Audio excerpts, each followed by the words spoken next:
Well, good morning, friends. It is December 22nd now, and we've been to the grocery store and come back, and now I really want to finish this hat that I am making, okay? I've started out this way, but I'll switch to a view where you can look at it more closely, and we will really study the pattern a bit.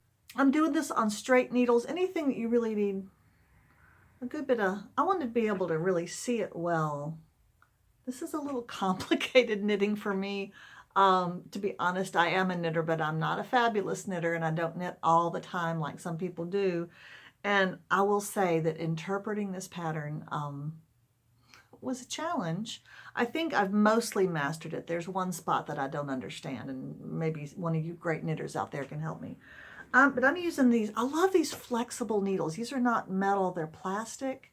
I don't know if they still make these, but man, I like it. They're a little bendy, they have some give. These are 11s. I think the pattern called for 10.5s, but I had this 11, and I think I'm pleased with that too. I would say that this yarn that I made, here it is on, here's a smaller skein of it. It's kind of it's a pale pink and cream, and then this part of the skein has a little bit of that orange running through it, which that's fine with me. 2/3 the way through this hat. And when we look at the pattern, you'll see exactly where I am. So I think I've got enough to finish it. Anyway, let me switch the camera around, and you can get a really good close-up view of how this is constructed. It is called, hang on Ravelry, it's the F778 Sideways Knit Hat. And the pattern is by Vanessa Ewing. And the cast on is a line from here to here, or probably on the back. And so you're gradually working your way around the head, okay, which is what makes it that sideways. And I didn't fully understand that when I started, but there's a certain amount when you knit some, but you don't knit great, you have to assume, at least I have to assume, that the person writing the pattern knows more than I do. So even if it says to do something like, this happens every time I follow a knitting pattern.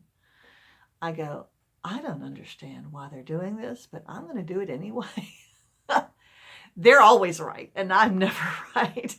And so I'm glad that I just went ahead and did what it said. And then after I got 1/6 the way through and started into the second series in the pattern, I began to realize, oh, that's what they're doing. Okay, anyway, let me show you what I'm talking about. On Ravelry, this is the page, okay? And that is the hat. Let me get a larger photo. There we go. I love that look. I love the hat where the pattern goes across the head instead of the up and down. Mostly, yeah. And I love the look of that pattern. That is the pattern that's kind of missing. It's obscured by the variegated yarn. You see how you have definitely a pattern row, and then you have a knit row. You kind of lose that a bit. The other thing I love is that the outside of this hat is all knit, which means you have to do alternating knit and purl rows, which is fine.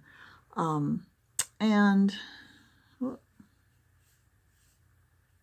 me see. For anybody interested, if you want to get a still shot, there's the pattern.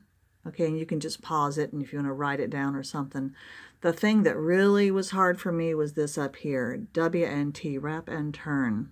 Okay, we'll come back to that later. So let me show you the hat so far. All right, so for some reason that I do not understand yet, they asked me to crochet a chain stitch of a certain number of stitches. I forget how many it was, 41, I think, in a different color, a different yarn. And so that's what this is. And then I had to take my needle and go pick up those stitches onto a knitting needle and start from there. And apparently at the end, when I finish my hat, I'm going to pull this off and the stitches will be loose, and I'm going to mount them onto a needle. Now, why I'm doing that, I really don't know. But they want these stitches to be live stitches in the end, because you finish off this hat, when you get all the way around the circumference of the head, you finish it off with a Kitchener stitch, which I've only done once before. It is a A Kitchener stitch is a finishing stitch that you use when you have two open sides and you want to meet them and have a very finished, lovely edge. I used it on a pair of socks once. Okay, so you start here and then you work your way across this way, okay? And there are, let me see how many. There's basically six sections of this hat that you repeat. So like, I've done 4 so far, almost finished 4. So this is like 1 section and 2 and 3 and 4. And as you can see, one end of your needle, every row you're reducing. So you have this is much smaller here, obviously, than it is way up here. And then when you get to the end of each section, you go ahead and knit all the way down to the end of the row that you've been gradually reducing on. And it gives you, now this is probably where I know I'm messing up. I'm not doing the wrap and turn correctly because it says this. Where is it? When going back to knit these stitches at the end of the section, when you go back to knit all of the ones that you've reduced, slip the wrap up onto the needle and knit the 2 together through the back loop. Now, I tried hard to figure out what that meant. I'm sure some of you out there are like, oh, come on, woman, that's not too hard. But I just couldn't figure it out, so I just didn't do it. And it hasn't seemed to make a difference.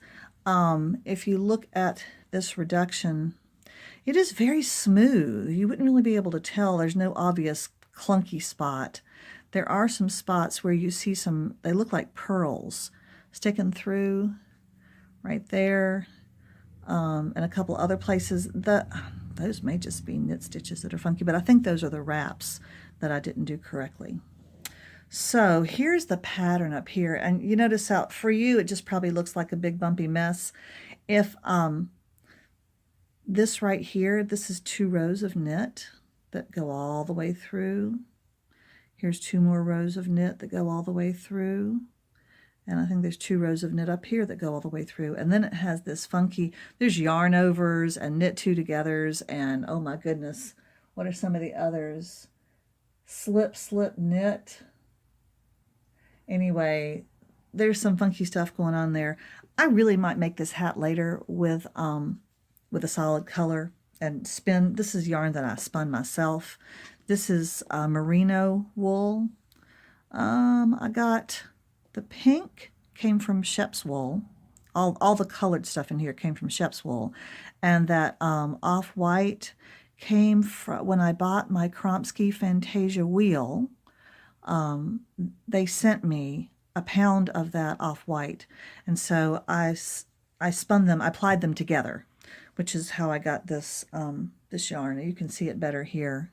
Okay. You can see the off-white and the pink. Really like that. And you can see I did a very inconsistent job. I'm a beginning spinner, and so even doing my best, I really prefer, I don't like little teeny yarn like sock yarn or fingering, but I like this thickness, and then sometimes it gets bulkier, but really it's just not twisted as well, and some of this was too bulky. I'm hoping over time to get more consistent, and like this really didn't twist well. It should be like this to make it stronger. That's why I'm knitting with this and not warping it on my loom. But it's okay. It's okay. But when you look at the hat, you can really see some of the spots, like here and here, here. Here's some pink that's like that. It gives it a very uneven look. I don't mind. It'll be fun and kind of wonky and a little crafty looking. But it's true that after I got into the hat more, I began to be able to see, okay, there is a pattern. There's a hat part and there's a front part, and I think it's really pretty. So I think that this is a pattern I will use again. Once you get the pattern part of it down, it's not too bad, okay? What row am I on? I'm on row 12. So I'm going to show you, is that right? That's right, okay. I'm on row 12. Okay, this is the important row. I hope I can do this and show you at the same time. This is the important row where I have been reducing this end of it for the last 11 rows. And this time, so I've been reducing it two every time. And this time I'm going to knit all the way to the end. Okay, and then I'll start my new section.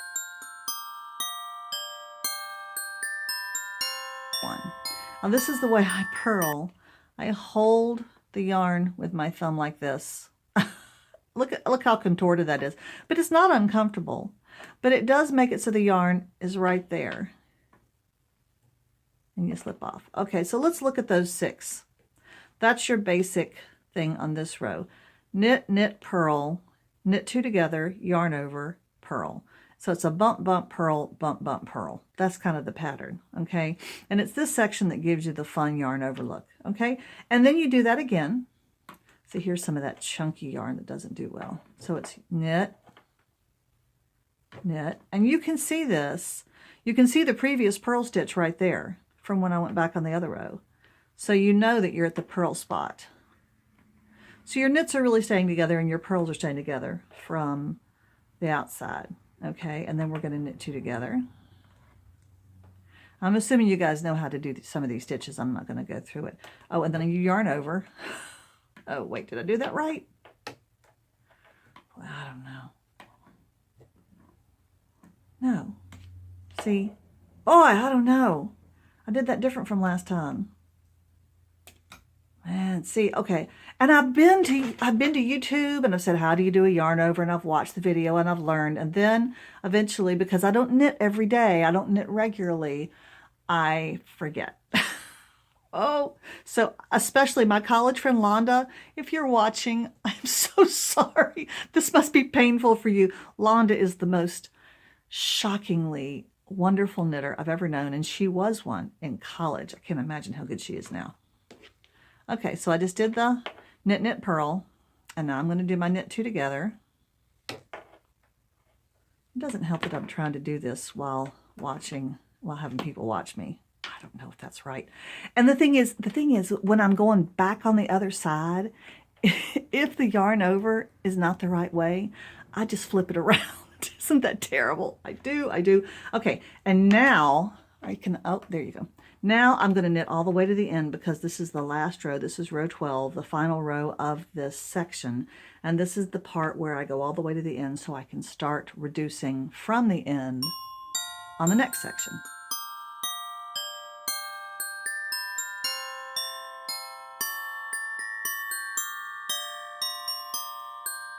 Okay, now this is where these last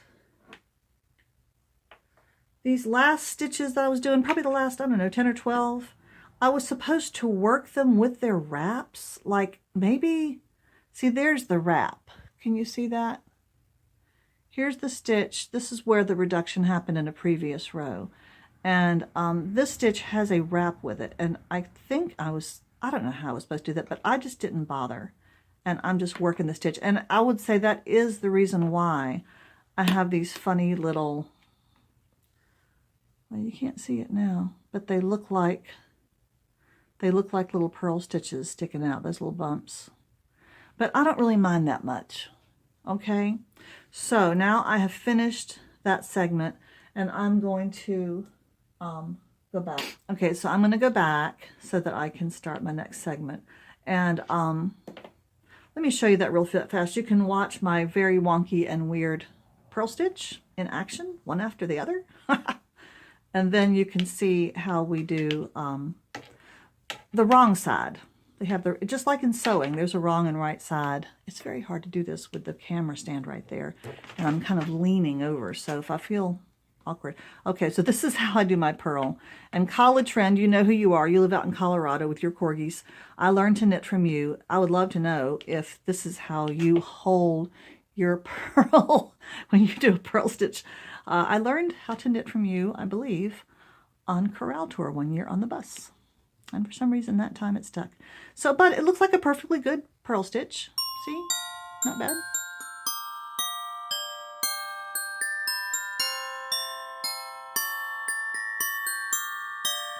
Okay, now, when I get to the last 18 stitches, I have to stop. But instead of like going ahead and counting 18 stitches, I'll know when I'm there because I'm going to get to a knit stitch. And you can see them here. See all these bumpy purl stitches? Bump, bump, bump, bump, bump, bump. And there is a lovely knit stitch that doesn't look like the others, okay? So you don't really have to count. You know when you get there. And doing all these purls, man, that camera stand. Doing all these purls, you know, it's the two sides of a coin.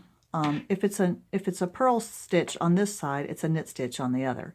And so what this does is give me all knit stitches on the right side of the hat, which is the look that I love. And that's called a, oh dear friends, what is that, a stockinette stitch? Is that what that is? I get stockinette and gardener. Ooh, boy, I really am not a knitter. I'm not an anything. I'm not a knitter, I'm not a weaver, I'm not a spinner. I do it all a little bit, just enough to be very mediocre. Really very mediocre. Okay, so now I'm to my knit stitch. So we're going to do a knit purl purl. Oh, I can tell that's the wrong way already. Okay, so here's a knit. Now I'm to the yarn over. Golly. Well, I think I can purl that. Maybe it was the right way. Purl. Okay. Knit. Purl, purl, and those purls were normal purls. They were knits on the other side. Okay, so here comes another weird one. Knit. So that's just, yarn over is hardly anything, but I'm going to go with it. I think that's how I've been doing it. It's like a lot of things in life. It's not so important that you do it the right way. It's important that you do it consistently, whatever way you choose. How many things are like that in life? Some of you are cringing as I say that, but I think it can be true. But consistency in knitting has really not been my strong point. Okay, there's another purl, purl, and now I'm down to the last one. These 18 correspond, of course, to the pattern on the other side, those 18 stitches. Knit. Ugh. It's really hard to do this at this angle. I'm not usually this awkward, but it's because of the camera stand. Okay, if I had the camera like on my forehead, that would work. Okay, so there's the return row. This is the wrong side of the hat. See all the bumpy purl? Yeah, but the pattern looks rather similar. I do think it's important to pull your rows out. If I were a better spinner, I would have better yarn and I would have a prettier hat. I thought I would show you what that reduction, the wrap and turn, looks like at the end of each knit row, of each right side row. And I wanted to mention, I misspoke when I called that final purl row the end of that section. That purl row is actually row 1 of the new section. So I'm now doing a knit row. So this is row 2. And the even number rows are the, you know, the real pattern rows on the outside. Anyway, it's also when you do your reduction. So here I'm knitting to the end. Again, I'm trying to do this with a camera stand between me and my knitting. So it's a little tricky. All right, so you're going to knit until you have 2 stitches left, like that, okay? And then you move your yarn to the front, and you're just going to lift this stitch off, move that yarn to the back, and put the stitch right back on as it was, okay? So what you've done is you've basically moved your working yarn between these 2 stitches so that it's coming out the back. And I suppose that's so that when you come back, now I've turned my work around. I'm going to come back on this purl side. Now this working yarn, see how it's coming between these 2 stitches? And you don't actually work these 2 stitches, you leave them on that needle. And that's where the reduction comes, is you've actually taken 2 stitches out of your work as you go back to do your, no, I'm just going to try to look through the camera lens. Boy, that's hard to do. Ooh. It's like trying to knit with special glasses on. All right. Well, so that's the wrap and turn that I do it. Again, I don't incorporate that wrap that's in there into the stitch later. Maybe I should learn how to do that. So, hope that helps. We'll do a little bit more of the pattern work on another row, and then we'll be done. Now just to clarify about this wrap and turn reduction at the end of each even row, each right side row, I'm now to the end of my work on row 4. Okay, this is my second right side row, and you see now I've left 4 stitches at the end. These are the 2 that I did the wrap and turn on before, and now on this row I'm going to leave 4 and use these 2. So I'm going to move the yarn to the front, slip that off, move the yarn to the back, slip that back on, poof, I'm done. Okay, so every even row you're going to do 2 additional stitches till by the time you get to your 12th row, well, your 10th row, you've got a lot of stitches you're not working, and that's how that reduction occurs. Now I want to look at the pattern one more time because I'm about to do row 6. And this is a row where the pattern is knit 2, purl 1, yarn over, slip, slip, knit, purl 1. And I haven't done that particular pattern with you yet. We did the knit 2 together yarn over. And this one, notice how the yarn over comes first. It doesn't come second. The knit 2 together and the slip, slip, knit are, you know, they're pretty, not interchangeable, but those both, that's the decrease. And then, of course, the yarn over compensates for that. So you keep the same number of stitches. So we're going to go ahead and do row 6, the pattern, and I have to confess, I was wrong about the yarn over. Okie dokie. Okay, so this is row 6. This is a knit row. This is a right side of the hat row. Notice how much white fuzzy I've got going on. Not much pink in there. Okay, so this is, now I just want to reiterate that you have 18 stitches at the beginning, at this end of each row.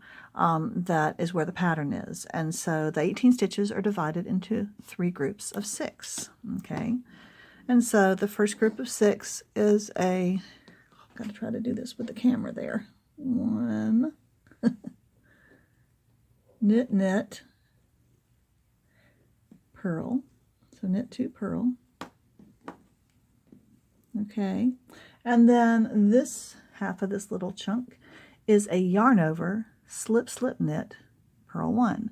Now, remember how I said I was doing the yarn over clockwise around the needle? Well, that's incorrect. According to the YouTuber I went and looked at, the yarn over should go this way because she was taking it, see, she was taking it, see, everybody knits the other way, and she was taking it and putting it underneath her work like that.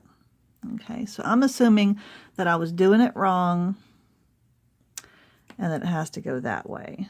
That doesn't look like much of a yarn over. You know, it just doesn't look like much. Okay, so yarn over, and then a slip, slip, okay? And this is how this looks. You slip as if you were knitting. So I'm inserting my needle as if I was knitting, and I'm slipping that one off. I'm also slipping off the next one the same way. Okay, so now I have 2 that are slipped off, and then I put them back onto my left-hand needle. But just keep your right-hand needle there because that's really the position you want, okay? And then you just knit it off. And I'm trying to do this again with the camera in front of me. Okay. So, and then don't forget that last purl. I've done that before and had to go back and fix it. Now see, this is a good example of a place where I've got teeny, teeny thin yarn. I spun that, I applied it, and then I've also got fat, fat yarn. So this is going to be a chunky, weird hat for sure. Okay, let's do those. So now I've got 6. So this was knit, knit, purl. See the purl?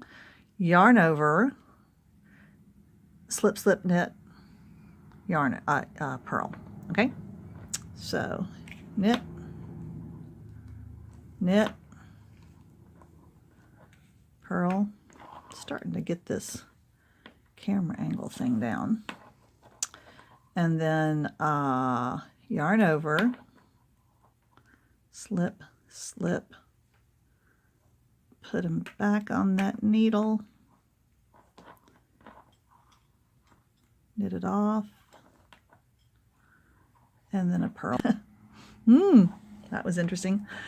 Okay, so again. Bum, bum, bum, bum, bum, bum. Knit, knit, purl, yarn over, slip, slip, knit, purl. We'll do it one more time.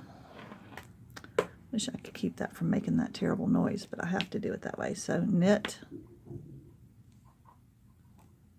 That's a chunky chunk. Knit. This is rather like knitting with a cat in your lap, except for I'm knitting with a camera stand kind of in my lap. Okay, and then yarn over, like the lady said. Just okay, I just have to wonder, is that really a yarn over? I guess it is. I've got a combination of opposite yarn overs in this hat that are appalling to think of. Okay, and then slip that off, put it back on like that, knit it off together, and don't forget that last purl or you will be one stitch short. All right, and now I go to the end, and at the end of this row I'll leave not 2, not 4, but 6 stitches off, and you see how that slow reduction happens, but it really is, it's just it's a smooth reduction. I really like that. Okie dokie, I am done with the knitting. This is what I've ended up with. It's long, like an arch. It's like a rainbow shape like this. This is kind of the back of the head, and here's the front. And now I'm supposed to unravel, it says, the scrap yarn. This is this darker yarn. And place the stitches on another needle. Now, I'm wondering if this is going to unravel easily. I mean, they make it sound like I should just be able to do that. Does make one wonder. There's my stitches. I can see those bumps of pink. Is that a stitch right there? Am I supposed to pick that one up? I wonder.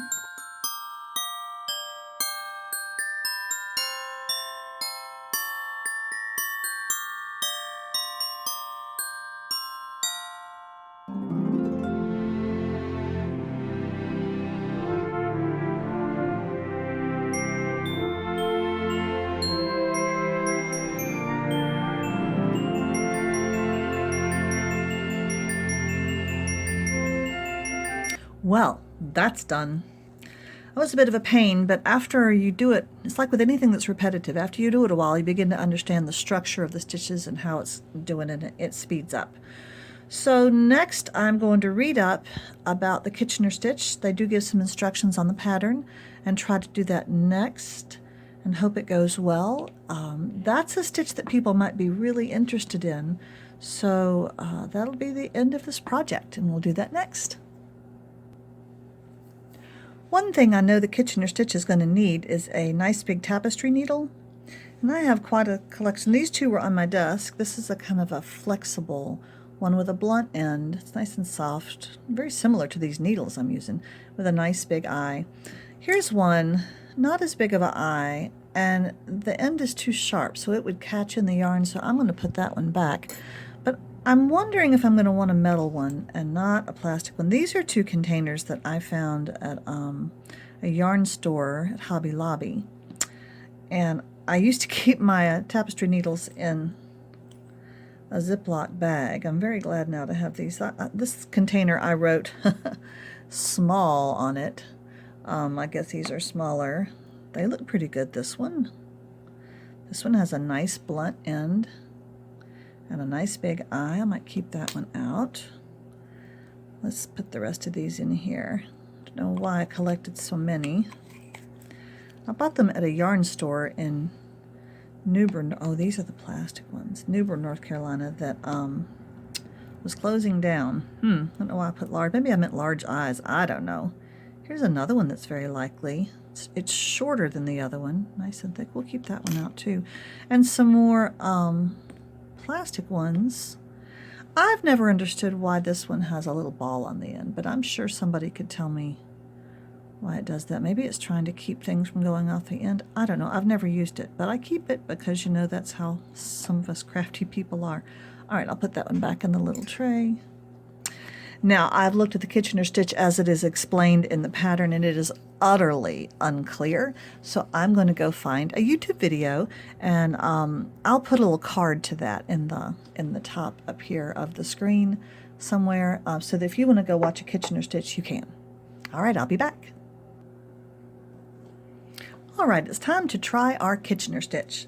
Now, I've turned my needles so that they're parallel, and the right side of the fabric, or the outside of the hat, is showing, and the needles are both pointing this way, so they're parallel, and the needle that's closest to me is the front one, and the one that's further away is the back needle. Now, I'm using a very long tail. They told me to cut about 4 yards of tail that is still attached to this last row that I knitted.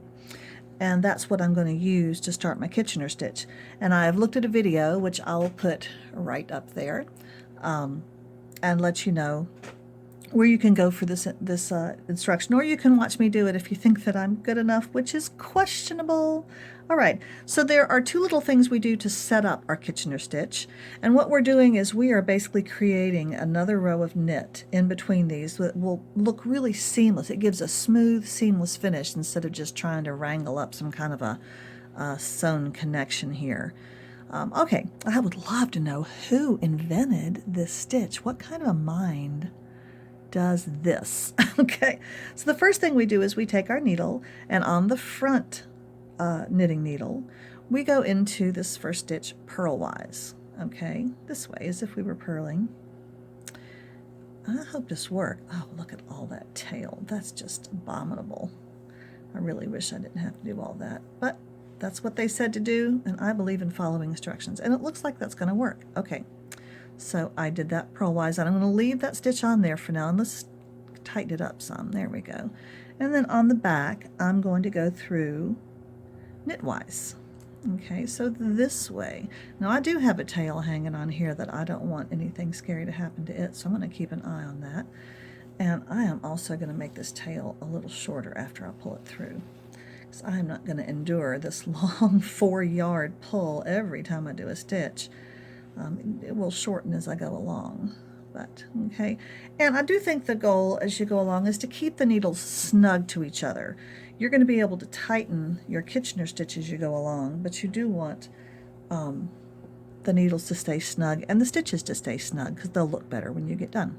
Okay, so now we've set up, and we left both of those stitches on there, and now we will start the actual Kitchener work. So on the front needle, this time I'm going to go through, as if to knit. I did choose a metal needle. I think it'll be fine.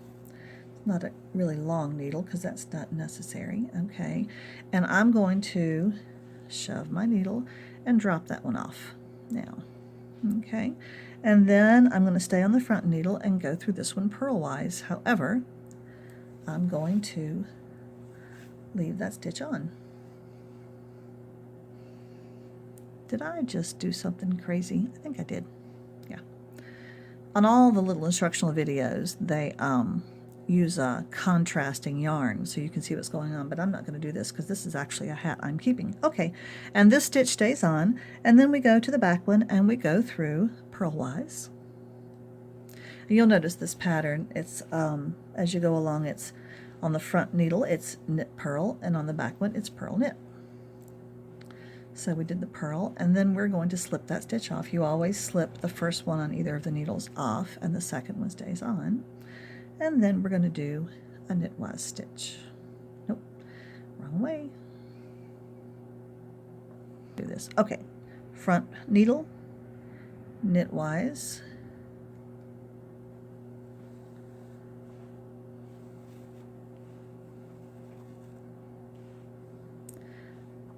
and drop.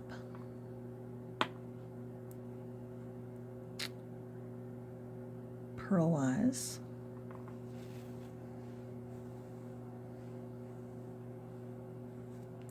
and stay on. Back needle, purlwise. As I was saying, you don't have to be a great knitter to do this stuff. And you're always going to keep these stitches under, they never go over top, they always stay underneath. and you slip that one off. Now sometimes they're going to want to do strange things. Okay, and then the last one is knitwise. Now I'm going to go ahead and do this a bit, turn the camera off and pause it so that I can use all of my brain, which I'm going to need more than all of my brain to do this. And then I will come back when I have accomplished a bit more. And I will say you can tighten up these stitches. If I could see where they are, I'd tighten them so that you get a nice tight knit. All right, folks, I'll check back with you when I've done some more. It's coming along. Look, I haven't gotten that far, but I am rather pleased. Now, honestly, I could probably do any kind of joining of these two seams that I wanted to do. In this bumpy, crazy, wacky yarn that I made, nothing would show.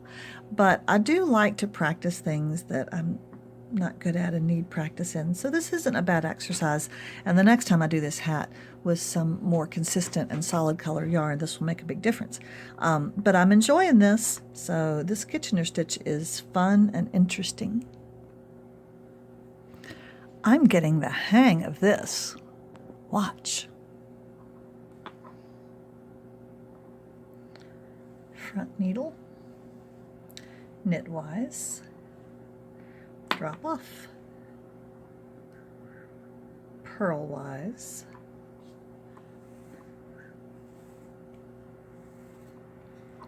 stay on. Keep it nice and tight. Notice how it's good to hold your stitches as you pull so they don't get pulled out too big. Back needle purlwise, pull it nice and tight, slip off, and knitwise. See here, I'm going to pull it over the top so it doesn't put any pressure on that stitch. I wanted to note that I don't have the same number of stitches on my needles. I counted them at one point, and I think I did, but I don't now. I seem to have 1, 2, 3, 4, 5, 6, 7 on the top needle, and 1, 2, 3, 4, 5, 6, 7, 8, 9 on the bottom needle. Of course, that's not going to match up doing these Kitchener stitches. So what I'm going to do at this point is I'm going to take these two together. I'm beginning a Kitchener stitch, and since I'm going to take these off knitwise, I'm just going to take two together. And I may do that twice as I go along to compensate for those 2 extra stitches. And I don't think it will show. I don't think anything will show in this pattern. So that's a little, you know, ideally it would be better not to have any mistakes, not to have any excess stitches. I still have way more yarn to do this. 4 yards of tail was too much, but I didn't know that at the time. I did what they told me. All right, so that's a little hack for that mistake. And then I'm assuming we take these last 2 off the same way. Do this one knitwise. Pull it off. And it said to do a slip stitch on this last, let me see, what did it say? Slip stitch into the top stitches of the hat to pull the crown together. Top stitches. Maybe I shouldn't have done what I just did. So I've got 1 stitch left here. Don't want to leave it hanging, that's for sure. They said, and I've got quite a good size hole there, I'm probably going to need to stitch this together with this needle. So this is what the Kitchener stitch joining looks like. It does do a nice tidy job. You can tighten it or loosen it as much as you like as you're going along. It really does. Can you feel that?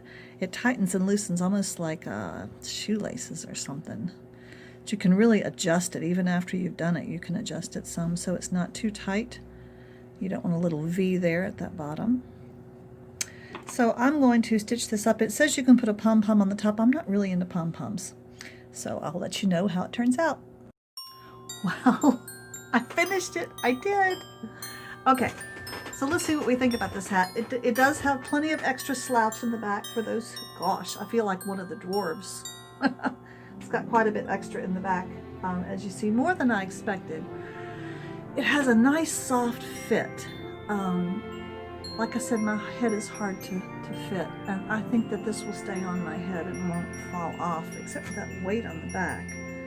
I'd have to take a picture of the back if I can and share that and see what you think of that.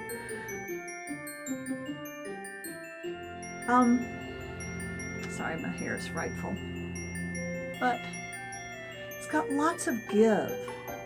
I think because the knit stitches are going the direction they are, and honestly, there's a lot of give this way. It's a good size hat. Wow. Okay. Well, we're about to hit the cold time of year, and it might come in useful.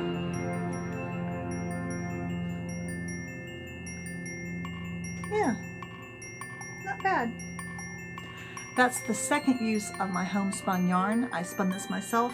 The first use was a lovely scarf that I wove and sent to a friend, and so next I might do some mittens. I'm liking this hat. Don't you like that direction there? I just kind of wish I could do it and just chop off that bit. I could make it shorter. Thanks for enduring this video. We will see you later, friends. Bye.